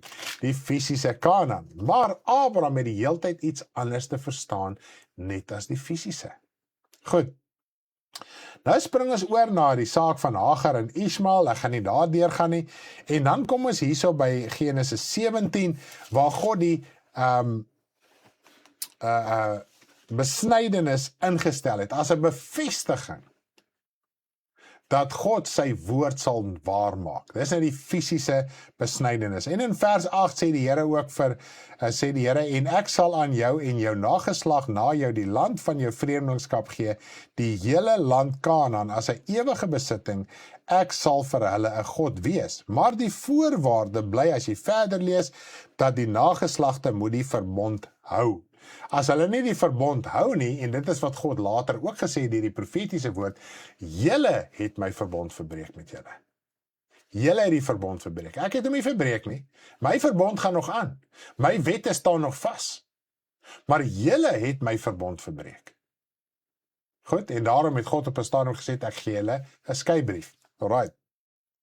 So hierso het God die besnydenis ingestel as 'n bevestiging, as 'n teken, dat God hierdie belofte gaan waarmaak deur sy saad. Nou weer eens wil ek dit net fenoem, en hierso het God ook Abraham se naam verander na Abraham toe, en Sarai na Sarah toe, so hierso sien ons het 'n hele verandering plaasgevind. En na die besnydenis, en dan net, toe God die besnydenis ingestel het, was Ismael, die kind wat hy verweg het by die slaafin Hagar, was al 13 jaar oud gewees, so ons sien al die tydvak wat daar verloop het, en na die besnydenis, toe het Abraham sy vrou beken, en Isak is gebore, en daardeur hierdie geslagte toe nou verder voortgegaan. Goed. En ons het al so mooi in die kinderbediening ook geleer van Abraham wat vir Isak moes geoffer het. Nou kom ons spring bietjie oor na die Nuwe Testamente. Kom ons blaai Nuwe Testamente. Ons het nou genoeg geskiedenis gehoor. Ons wil nou hierdie hoopvolle boodskap hê vanoggend wat so diep in ons harte gaan praat oor die belofte wat God eintlik vir jou gemaak het, deurdat hy dit aan Abraham gemaak het. Goed. Nou wanneer ons lees hierso in Handelinge 7, dit is nou waar Stefanus voor die Joodse raad was, en hulle het hom uiteindelik gestenig, en hy was voor die Joodse raad. Hoekom? Want God het kragtige dade, wonders en tekens deur sy hand gedoen, en as gevolg daarvan was die Jode natuurlik verskriklik jaloers geweest, en opstandig, en hulle wou hierdie geloof nou uitroei, en hulle het gedink, kom ons kry vir Stefanus in die hande, en hulle het op die einde van die dag gestenig. Goed, so dit wat vir ons opgeteken is, Stefanus was die eerste martelaar wat gesterf het. Goed. Kom ons lees gou so 'n bietjie hierso lekker deur Handelinge 7. Kom ons lees, en vanaf vers 1 praat hy nou die hele saak van Abraham, hoe God vir hom gesê het hy moes uittrek, en hy moes vir sy familie, uit jou familie en uit jou land uitkom, want omdat net Abraham se familie was besig met afgoderry. Dit kan jy gaan lees in Josua 24 vers 2, kan jy gaan lees van hoe Abraham en sy familie afgode gedien het. Ek dink is Josua 24 vers 2 en dan ook vers 24. Kom ons loer net gou daar so vinnig. Josua regtes rit. Daar sê Josua 24 vers 2 leer vir ons daarso. Oor kan die Eufraat het julle vaders van oudsher gewoon, Tera, die vader van Abraham en die vader van Nahor, en hulle het ander gode gedien. So hierso lees ons baie duidelik, Josua praat hierso, dis met 'n afsluitingsrede van sy lewe ensovoorts, hoe hy gesê het dat, en almal het geweet dat Abraham se familie het afgode gedien, en so het Abraham ook in daai huis groot geword, maar dan is iets in sy hart gewees het, dat God gesien het, hy kan hom nie laat wegtrek van hierdie afgode, van dit wat bekend was by hom. Dan nie sy familie, sy afgoderry, dit was 'n bekende omgewing. En ons het ook baie keer hierdie afgode en dinge in ons lewe. Ons sien dit nie as afgode, ons buig vir beeltjies nie. Maar enige ding wat ons in die wêreld moet vasklou, wat teenstrydig is met God se woord, is 'n afgod. Jou eie opinie kan ook 'n afgod wees, want jou eie opinie is hoër as God se woord. Goed, so nou sê die Here vir Abraham, hy moet wegtrek, so hy moet sy afgode verlaat, hy moet sy familie verlaat, hy moet alles verlaat. Goed, en hy moes gaan trek na land toe. En dis hoekom toe in God glo en hy het getrek, omdat hy nie in God geglo en stil gesit nie. Die feit dat hy getrek het, het hy bewys hy glo in God. Goed. En ook die saak met Isak. Ek glo in God en daarom sou ek my seun gaan offer het. Goed. En dan is ook oorspring na vers 14 toe. Vrees dan nou die Here, dien hom in opregtheid en waarheid en verwyder die gode wat julle vaders gedien het oor kan die Eufraat.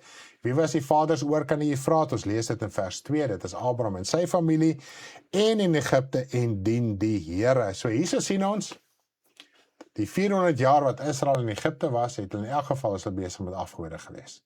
Hulle was nie besig om die God van hemel en aarde te dien nie. Daarom, toe hulle uiteindelik by Sinaï kom, en Moses op die berg vir 40 dae, het hulle presies geweet om die goue kalf te maak, en wat is die aanbiddingsritueel rondom die goue kalf. Want hulle het die kennis gehad, hulle het die ervarings gehad, hulle het die middele gehad om dit te kon doen, want hulle het dit vir bykans 400 jaar in Egipte gedoen. Okay. Dit bring bietjie perspektief en nigterheid in ons gemoed, is dit nie so nie. Nou vers 4 van Handelinge 7. En toe hy getrek het uit die land van die Galdeërs en in Haran gaan woon, en na die dood van sy vader het hy hom daarvandaan laat verhuis na hierdie land waarin julle nou woon. Hier sien ons nog voordat Abraham in Haran gekom het God al klaar met hom gepraat, hy moet trek. Alright, so hy was al voor 75 jaar, was hy al klaar gehoorsaam aan die stem van die Here. En hy het hom geen erfdeurdaling gegee nie, selfs nie eens 'n voetbreed nie, maar hy het beloof om dit aan hom en sy nageslag na hom as eiendom te gee. Toe het hy nog geen kind gehad nie, en God het aan hom gesê, dat sy nageslag bywoners en vreemdelinge in 'n vreemde land sou wees, en die mense hulle tot slawe sou maak, mishandel 400 jaar lank. So hierso sien ons, praat hy van ook hoe hulle in Egipte was.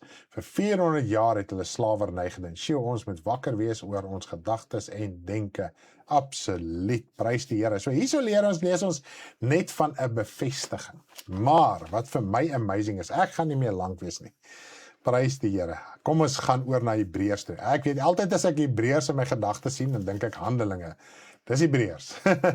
Kom ons lees gou Hebreërs. Okay, wat hierdie hele saak saamvat. Dit is vir my amazing. Halleluja. Alright. Vanaf vers 8, ons gaan lees tot by vers 10.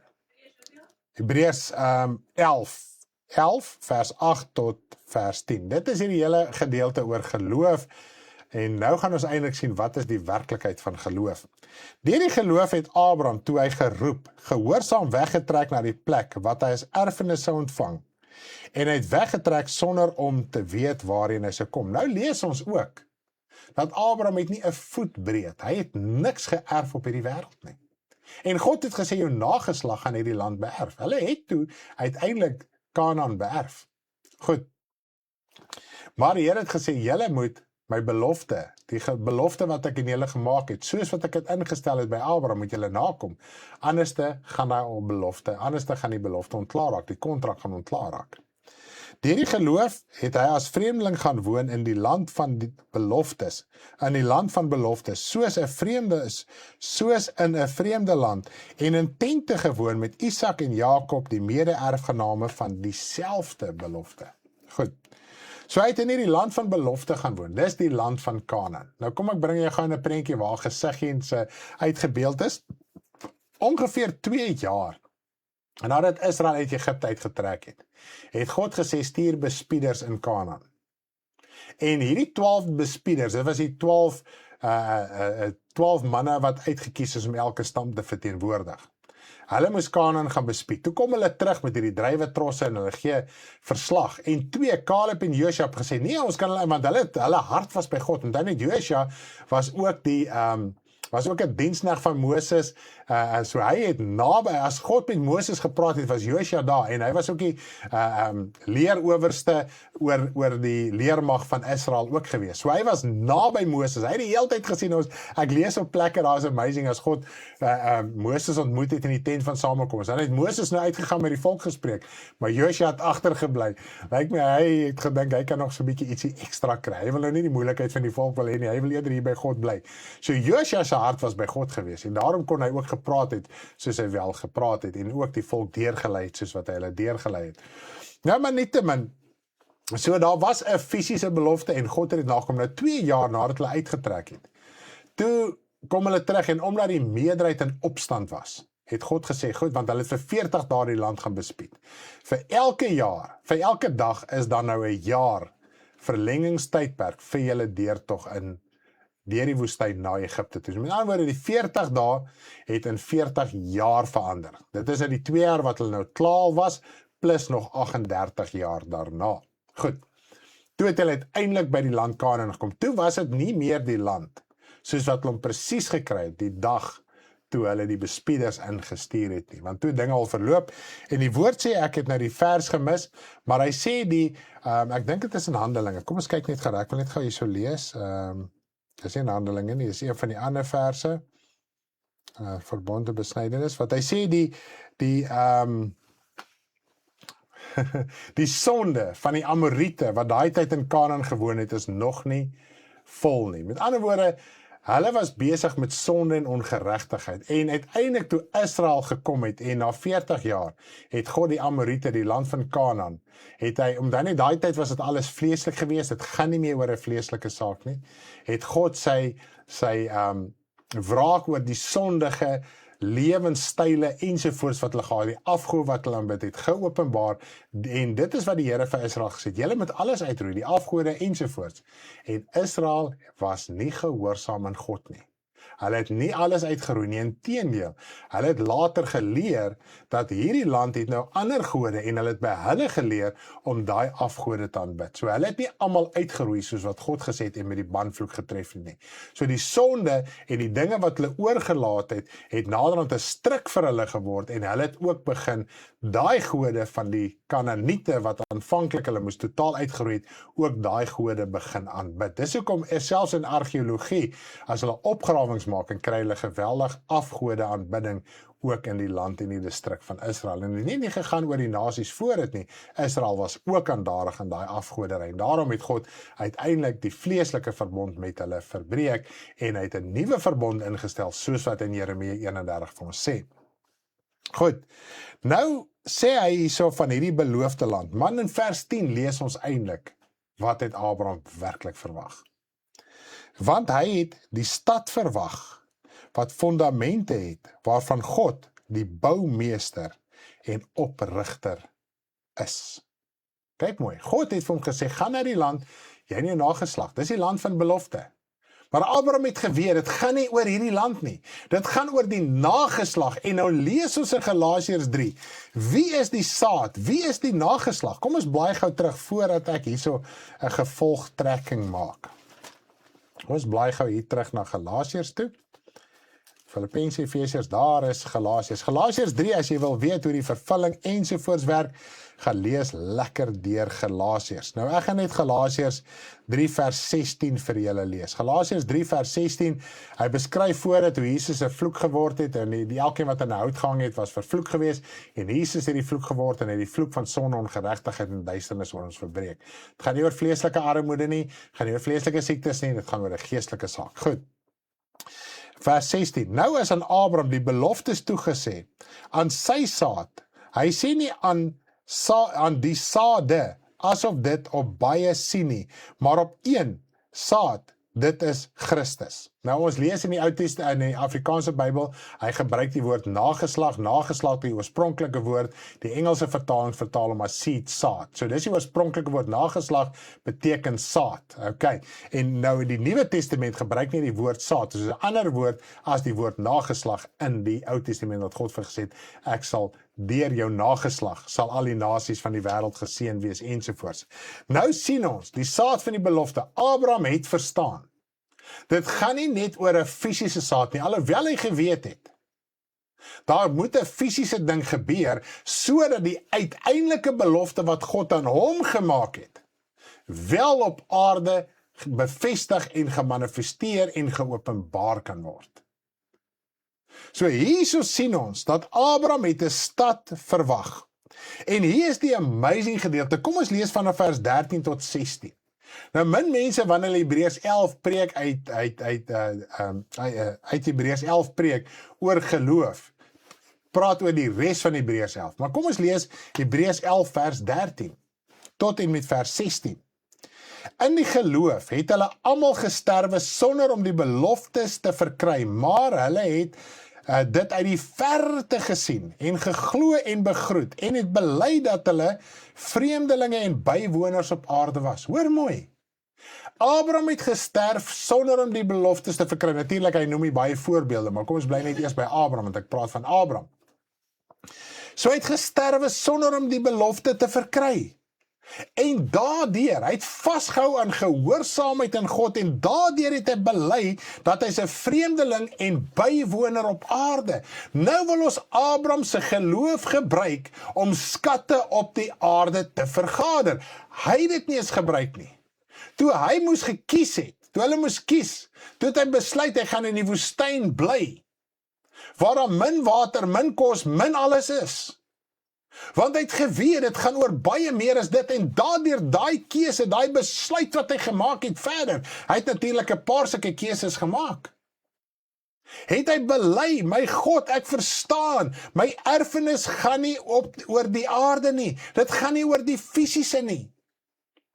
Goed, kom ons lees aan. Want die wat sulke dinge sê, verklaar dat hulle vaderland soek. Voel ons, hierdie is jou vaderland, jou voorgeslagte is wie ook al en wie ook al en wie ook al? Is jy nog verbind en roem in 'n aardse vleeslike geslag? Dan is jy losgemaak van 'n ewige vaderstad. Want as jy weergebore is, het God jou vader geword. Dan moet jy verstaan, dit is waar jou hart moet wees. Dit is waar jou begeerte moet wees om by daardie land uit te kom. En Abraham het dit verstaan. Daarom kon hy sy rug op die wêreld gedraai het, op die wêreldse afgoderry, op die wêreldse drange, op die wêreldse begeertes, op die wêreldse liste. En toe hy 'n keuse moes gemaak het tussen vleeslike oorvloed en vleeslike tekorte, te maak hy die keuse van vleeslike tekorte.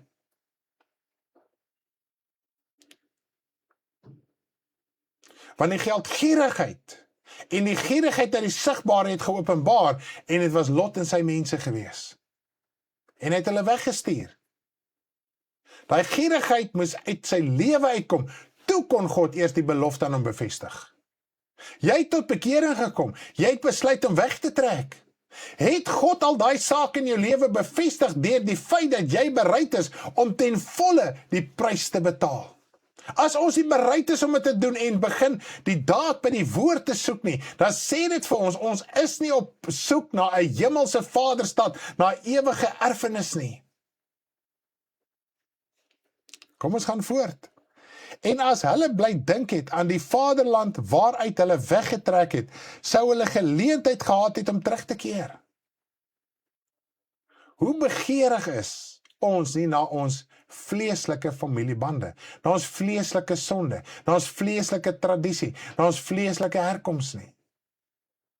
Ons bly terugdink daaraan.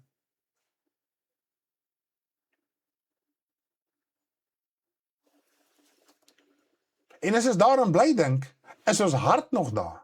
Ons kan met ons mond baie dinge bely. Die woord sê, julle verloon my deur julle dade, deur julle optrede, hoewel julle mond my bely. Want dit is 'n aangeleerde mensegebod. Ons kan leer, dit is hoe om die Here gedien te word. En as ons tussen mekaar is, kan ons die regte dinge sê. Maar is dit werklik waar ons hart is? Ons het altyd ons wil. Ons moet by 'n punt kom van doen en doen. Nie meer wil en wil nie. Wil moet oorgaan na doen toe. Goed, kom ons gaan aan. Maar nou verlang hulle na 'n beter een. Dit is 'n hemelse, daarom hoor baie mooi. Jy voel partykeer, jy bid in die ceiling. Jy voel partykeer God is ver van jou weg. Kom ons lees hoekom. Daarom skaam God hom nie vir hulle om hulle God genoem te word nie. Want hy het vir hulle 'n stad berei. Die mens kan dalk skaam wees vir jou, as jy hierdie ewige hoop het. Die mens kan jou vermy, maar God vermy jou nie. Maar as jy gaan vashou aan jou verlede, aan jou tradisie, aan jou idees, aan jou denke, dan wonder ons, God, waar is U? Hoekom sorteer my lewe nie uit nie? Want ons sien dit mos altyd as vleeslik. Geestelik is jy depressief, geestelik is jy in 'n donker gat, geestelik is jy vasgevang. Want ons wil nie laat gaan nie. Ons moet verstaan, ons moet begin losmaak, sodat God hom nie vir ons hoef te skaam nie. En die Here Jesus sê dit. Hy sê, dat as ons onsself gaan skaam vir hom in die evangelie van waarheid. As jy by die paviljoen sit, en dit het ek jare, ek was nog voor ek met Karen getroud is. Toe besef ek, as jy nou by 'n rugby game gaan sit, kom ons sê op die paviljoen, jy is nou daar by die game, en jy begin met jou buurman in die lands aan te praat oor kerk, hulle noem dit nou maar kerk, en dan sal hulle sê, alles te plek en tyd, my broer, ons kan môre weer kerk gesels, ons enjoy nou die rugby. Kom ons môre by die kerk, waar gesels hulle? Oor die woord van God of oor gister se rugby? Of sport, wat ek is nou maar 'n man, ons is maar met die rugby doen nog, so wat ewe die sport ook al mag wees, of dit nou marathon is, of tennis, of cricket, of golf, maak nie saak nie. Maar as ons rugby sê, verstaan ons almal waar dit gaan, is dit nie so nie. So terwyl jy voor dit sit, is jy besig om jy te skaam vir God. Dis skrikwekkend, want ons verlang en ons hou vas in 'n tradisie. En dit is maar een voorbeeld, daar is drank, daar is dwelms, daar is gewoontes, daar is maniere, daar is karaktertrekke. Ek is nou maar 'n Franks en 'n Frank sal ek bly, dit is my regtig gevan. Ek is maar 'n Franks en 'n Frank sal ek bly, so gebore, so gelos. God het gesê, as jy my dien, gaan ek jou verander. En jy moet verander, want jy moet die goddelike natuur begin kry. So jou tradisie tel nie meer vir jou nie. Jou herkoms tel nie meer vir jou nie. En as ons nie gaan begin laat los nie, sê dit vir ons is nie op soek na 'n vaderstad nie. So hoe kan God die belofte aan ons bevestig terwyl lot nog in ons lewe is, die gierigheid na die wêreld, die begeerlikheid na die sigbare, hy wat na die sigbare kyk. Daai aard, daai natuur in ons, wat nog steeds na die sigbare kyk.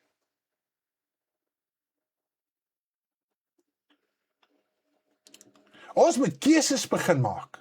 Ons moet besluite begin maak. Ernstig binne in ons geestelike lewe. Want die woord leer vir ons in Galasiërs 4 vers 26, ons moet die dinge bedink wat daar bo is. Hebreërs 12 vers 27 praat van, ons is in hierdie nuwe Jerusalem, in hierdie hemelse Jerusalem. Dis waar jou siel is, jy is uitgehaal uit die koninkryk van duisternis, oorgebring in die koninkryk van lig. Maar nou verlang ons terug nog na die verlede. En hier is 'n boodskap wat met ons almal ernstig praat, met my ook. Daai bietjie wat 'n mens nog vashou, daai verskoning wat 'n mens nog het.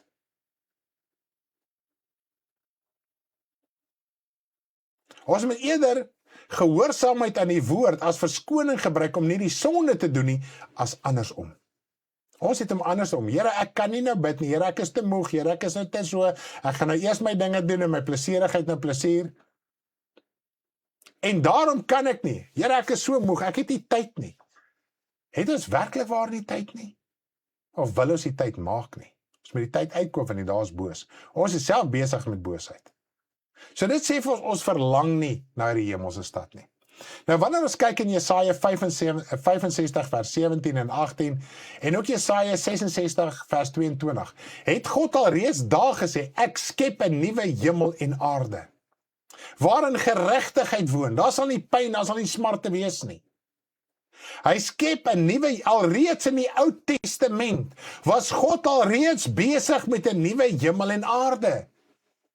Is dit nie wat Abraham geweet het in sy binneste nie, of God het vir hom geopenbaar het, dit weet ons glad nie. Maar hy het 'n verwagting gehad verby die aardse. En ons spreek Abraham na die aardse toe, na die materiële toe. Inteendeel was Abraham se saak glad nie oor die materiële nie. Is jy bereid om almal te los? Jou familie, jou vriende en weg te trek en alle kommunikasie met hulle te verbreek? Soos wat Abraham gedoen het. Voordat ons Abraham se geloof kan predik, dat dit relevant is op ons lewe. Ons moet perspektief kry in die woord. Voordat ons net 1 of 2 of 3 verse uithaal en dit buite konteks quoteer. Goed, nou praat hy, en dit is amazing, 2 Petrus 3 vers 13 praat van hoe volgens God se belofte, dit is vir my mooi, kom ons lees gou eintlik 2 Petrus. 2 Petrus, dit is net amazing. 2 Petrus 3 vers 13.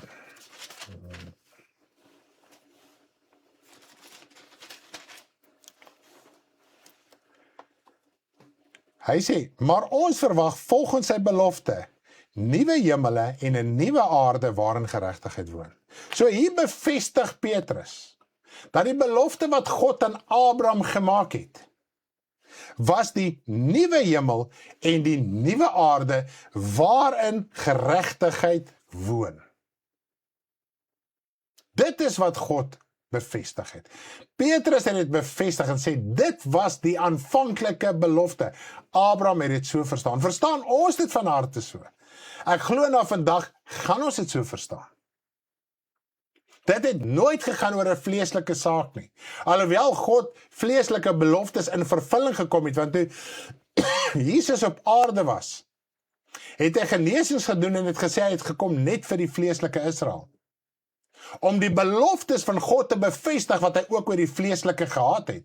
En vir 3,5 jaar daarna het hy dit nog steeds net aan Israel primêr verkondig, alhoewel die heidene dit al gehoor het ensovoorts.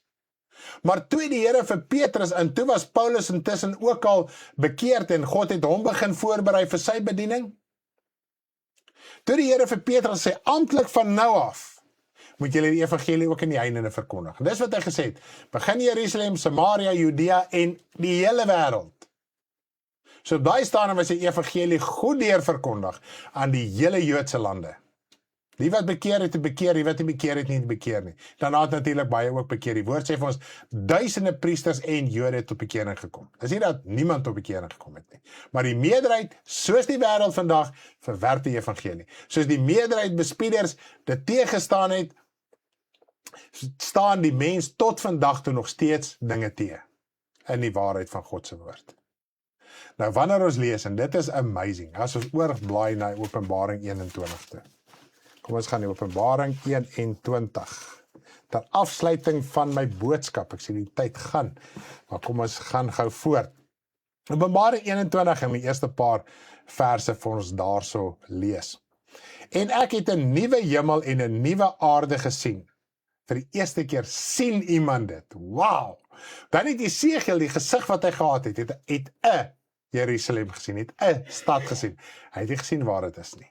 Nou voel die mense, daai Jerusalem gaan nie op aarde gebou word. Nee, is 'n geestelike, 'n hemelse Jerusalem. Haha, dis amazing. Jesegiel het nog nie die nuwe hemel en aarde gesien nie. Die Here het net vir hom die Jerusalem gewys. Goed. En ek het 'n nuwe hemel en 'n nuwe aarde gesien, want die eerste hemel en die eerste aarde het verbygegaan en die see was daar nie meer nie, want die see is die see van ongeregtigheid, donkerte, diepte. Dis hoekom daar nie meer 'n see is nie. Dis wat dit simboliseer. So God het gesê daai donkerte, daai diepte, daai ongeregtigheid gaan nie meer daar wees nie. En ek Johannes het die heilige stad, die nuwe Jerusalem sien neerdal van God uit die hemel toeberei soos 'n bruid wat vir haar man versierd is. En ek het 'n groot stem uit die hemel hoor sê, die tabernakel van God is by die mense, en hy sal by hulle woon, en hulle sal sy volk wees, en God self sal by hulle wees as hulle God, en God sal al die trane van hulle oë afvee. Daar sal meer geen dood wees nie, geen droefheid, geen geween, geen moeite sal daar wees nie. Die eerste dinge het verbygegaan. Vers 5, ek maak alles nuut. En vers 7, hy het wat oorwin. Ek sal vir hom 'n God wees en hy sal vir my 'n seun wees. Prys die naam van die Here. Is dit nie 'n heerlikheid om na uit te sien nie? Nou van vers 9 af beskryf hy hierdie nuwe Jerusalem. En as jy die ander skrifte saam met dit lees, dat die regverdige dade, dit wat jy doen, jou lewe wat jy neerlê, dit wat jy konstruktief en gees en waarheid doen, bou, dit veroorsaak hierdie edelgesteentes, goud en silwer en edelgesteentes, waarmee God die nuwe Jerusalem mag bou. God mag nie net goud uit die, dit is sy regverdigheid, goud uit die niet laat opkom en hierdie stad bou nie. Dit is waarom die wêreld nog aangaan. Die Here Jesus sê, as dit klaar is, gaan hy ons kom haal. So God is nog nie klaar nie. Ons moet nog regverdige dade doen, ons moet nog ons lewe gee, ons moet nog pryse betaal, ons moet nog begin bid, ons moet nog begin insitte, ons moet die verlede begin los, sodat God jou lewe kan gebruik, dat daar edelgesteentes en goud en silwer wat deur vuur gelouter is na vore kan kom, sodat God die nuwe Jerusalem kan toeberei, kan beklee, kan maak, en jy is uitgenooi na die bruilof van die lamme. Die belofte wat God aan Abraham gemaak het, jy is uitgenooi daarna toe, en kom ons los ons verskonings, en ons sê, Here my God, daar is 'n hemelse Jerusalem, daar is 'n vaderland, daar is 'n stad wat ek nou al kan begin bou. Halleluja, jy is nie 'n bouer op aarde nie, jy is nie tegnies aangelê nie, maar jy kan sorg dat daai edelgesteentes na vore kan kom, halleluja, sodat die God van hemel en aarde dit kan gebruik, want hy is die bouer, hy is die oprigter van hierdie nuwe stad en heerlikheid en krag en majesteit, halleluja. Is dit nie iets om na uit te sien nie? Loof sy lieflike naam. So dit gaan nie net om neer te lê omdat God spytvol is nie. Daar is geregtigheid in God, daar is lewe in God, daar is 'n nuwe hemel, daar is 'n nuwe aarde, daar is 'n Jerusalem, daar is krag, daar is majesteit, daar is heerlikheid. Kom ons begin die dinge te bedink wat daar bo is en nie wat op hierdie aarde is nie. Ek kan vir sê, dan verander die prentjie baie maklik. En as jy mooi bedink, as jy, Here, ek gaan sommer boemelaar wees, ek gaan net niks meer op die aarde besit nie. Maar tog weet ons moet aangaan. Selfs Paulus, hy het maar perkamente besit, en so kon hy die evangelie oorgedra het na ons toe. En so moet ons 'n ewige nalatenskap aan ons kinders gaan gee. Jou bank en jou erfenis in jou huis is nie 'n nalatenskap volgens God nie. Die nalatenskap moet 'n ewige erfenis, nalatenskap wees. As ek op hierdie aarde verlaat, dan moet die woorde, die bedieninge wat God ons gebruik het, nog steeds met mense kan spreek om hulle tot bekering te lei en tot insig te lei en dat die evangelie van waarheid kan bly uitgaan, want ons weet die leuen raak al hoe sterker en groter, en dis wat die woord sê, dis die krag van die dwaling, maar die waarheid sal seëvier, die waarheid sal bly deurbreek. Toe die een koning Jeremia se profetiese woorde so opgeskeer het, opgesny het en in die vuuroond gegooi het, sê Here vir Jeremia, jy moet nie worry nie, ek gaan vir jou die woorde presies weer so gee, en jy moet dit weer so neerskryf, daai koning kan niks in my woorde doen nie. As jy God gaan eer en jy is skaam vir God in alle opsigte nie, sal hy homself nie skaam vir jou nie. En weet jy wat? Dit is wat God sê. Waar hy sê, Abraham is my vriend. Jesus sê, julle is my vriende as julle doen wat ek sê. Jy is nie net 'n vriend omdat jy jou hart vir die Here gegee het nie. Jy het uitgetrek, jy het die eerste tree geneem. Jy is gedoop, ja, jy het die pad begin stap, ek stem met jou saam. Maar waar trek jy nou? Slaan jy vas by Mara, slaan jy vas, mou jy nog oor die manna en die kwartels, bou jy nog afgode terwyl jy deurtrek, aanbid jy nog die hemelkoningin, want dan die vleeslike Jode aanbid tot vandag nog die hemelkoningin, dis nie vir hulle vreemd nie, dis vir hulle awesome om dit te doen oor hulle Sabbatsdag. So Christen, as jy die vleeslike Sabbat wil onderhou, volgens die Jode, is jy besig om die hemelkoningin te aanbid. Dit is volgens, ek het 'n hele reeks oor die Sabbat op my YouTube kanaal, Stanley Franks, gaan kyk dit gerus. Daar's bewyse, hulle is nie skaam vir die dinge nie, onthou net, ons voel dit is verkeerd, maar hulle voel nie is verkeerd, hulle voel is reg. Goed, maar ons sien uit na hemelse Jerusalem, na hemelse stad. Die krag van God wat die siel kan red. Maak nie saak die prys wat jy hier moet betaal nie. Laat gaan die sigbare. Laat die sigbare wegtrek. Dan net jy kan nie jou ewige lewe verruil vir 'n geld en 'n erfporsie op aarde nie. Dis onmoontlik. Nou ja, prys die naam van die Here. Ons sien uit na die hemelse, en ek sluit af met die Afrikaanse weergawe van die nuwe Jerusalem, sodat ons opgewonde in ons harte kan bly en hierdie hemelse hoop in ons harte kan behou. En moenie vergeet nie, vanaand 6uur, jong mense, oud en jong, skakel in en moedig alle jong mense aan, waar jy vandag kan, om vanaand 6uur lewendig in te skakel. Mag die Here jou baie ryklik seën, ons is so lief vir julle.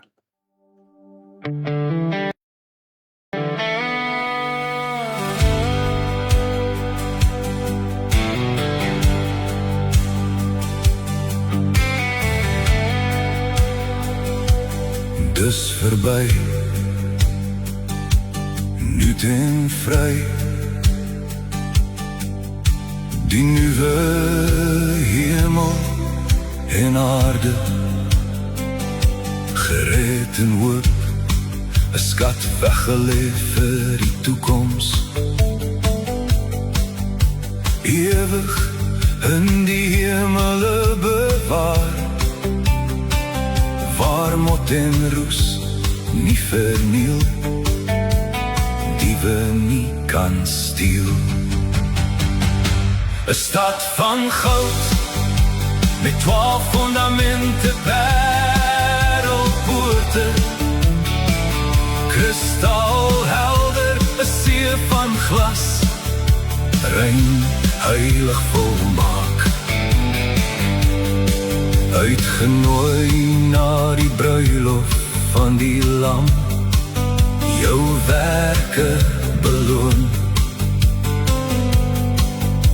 'n stad soos 'n bruid versier daal neer, die nuwe Jerusalem. 'n stad van goud, met 12 fundamente, parelpoorte, kristalhelder, 'n see van glas, rein, heilig volmaak.